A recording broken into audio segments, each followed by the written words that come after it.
قوم عاد مقام احقاف میں رہتی تھی جو امان و حذر موت کے درمیان ایک بڑا ریگستان ہے۔ ان کے مورث اعلیٰ کا نام عاد بن اوس بن ارم بن سام بن نوح ہے۔ پوری قوم کے لوگ ان کے مورث اعلیٰ عاد کے نام سے پکارنے لگے۔ یہ لوگ بت پرست اور بہت بد اعمال بد کردار تھے۔ اللہ تعالیٰ نے اپنے پیغمبر حضرت ہود علیہ السلام کو ان لوگوں کی ہدایت کے لیے بھیجا، مگر اس قوم نے اپنے تکبر اور سرکشی کی وجہ سے حضرت ہود علیہ السلام کو جھٹلا دیا اور اپنے کفر پر اڑے رہے۔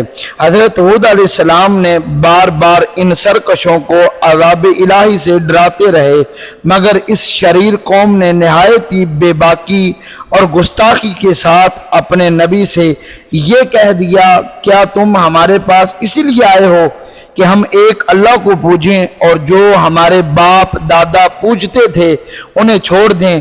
تو تم لاؤ جس کا ہمیں وعدہ دیتے رہے ہو اگر تم سچے ہو۔ آخرکار عذاب الہی کی جھلکیاں شروع ہو گئی۔ 3 سال تک بارش نہیں ہوئی اور ہر طرف قحط و خشک سالی کا دورہ ہو گیا، یہاں تک کہ لوگ اناج کے دانے دانے کو ترس گئے۔ اس زمانے کا یہ دستور تھا کہ جب کوئی بلا اور مصیبت آتی تھی تو لوگ مکہ معظمہ جا کر خانہ کعبہ میں دعائیں مانگتے تھے تو بلائیں ٹل جاتی تھی۔ چنانچہ ایک جماعت مکہ معظمہ گئی۔ اس جماعت میں مرثد بن سعد نامی ایک شخص بھی تھا جو مومن تھا مگر اپنے ایمان کو لوگوں سے چھپائے ہوئے تھا۔ جب ان لوگوں نے کعبہ معظمہ میں دعا مانگنی شروع کی تو مرثد بن سعد کا ایمانی جذبہ بیدار ہو گیا اور اس نے تڑپ کر کہا، اے میری قوم، تم لاکھ دعائیں مانگو مگر خدا کی قسم اس وقت تک پانی کا ایک قطرہ بھی نہیں برسے گا جب تک تم لوگ اپنے نبی حضرت ہود پر ایمان نہیں لاؤ گے۔ حضرت مرثد بن سعد نے جب اپنا ایمان ظاہر کر دیا تو قوم عاد کے شریروں نے ان کو مار پیٹ کر الگ کر دیا اور دعائیں مانگنے میں مصروف ہو گئے۔ اس وقت اللہ تعالیٰ نے 3 بدلیاں بھیجی، ایک سفید، ایک سرخ اور ایک سیاہ رنگ کی، اور آسمان سے ایک آواز آئی کہ اے قوم عاد، تم لوگ اپنی قوم کے لیے ان 3 بدلیوں میں سے ایک بدلی کو پسند کر لو۔ ان لوگوں نے کالی بدلی کو پسند کر لیا اور یہ لوگ اس خیال میں مگن تھے کہ کالی بدلی خوب زیادہ بارش دے گی۔ چنانچہ وہ ابر سیاہ قوم عاد کی آبادیوں کی طرف چل پڑا۔ قوم عاد کے لوگ کالی بدلی کو دیکھ کر بہت خوش ہوئے۔ حضرت ہود علیہ السلام نے فرمایا، اے میری قوم، دیکھ لو عذاب الہی ابر کی صورت میں تمہاری طرف بڑھ رہا ہے۔ مگر قوم کے گستاخوں نے اپنے نبی کو جھٹلا دیا اور کہا کہ کہاں کا عذاب اور کیسا عذاب؟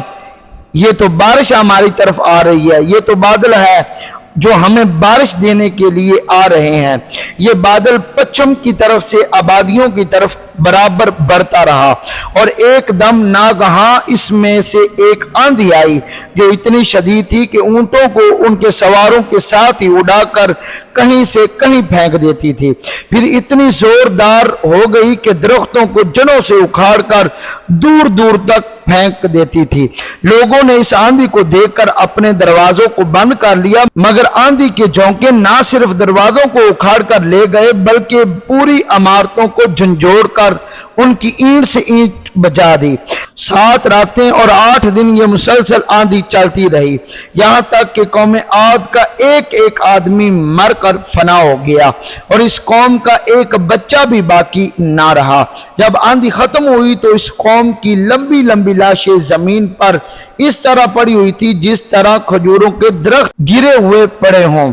چنانچہ ارشاد ربانی ہے، اور رہے عاد تو وہ ہلاک کیے گئے، یہاں سخت گرجتی آندھی سے وہ ان پر قوت سے لگا دی گئی۔ 7 راتیں اور 8 دن لگاتار، تو ان لوگوں کو گرے ہوئے دیکھو، اس طرح گرے ہوئے ہیں جیسے کھجور کے درخت گرے ہوئے ہوں، تو تم ان میں سے کسی کو بچا ہوا دیکھ رہے ہو؟ پھر قدرت خداوندی سے کالے رنگ کے پرندوں کا ایک غول نمودار ہوا جنہوں نے ان کی لاشوں کو اٹھا اٹھا کر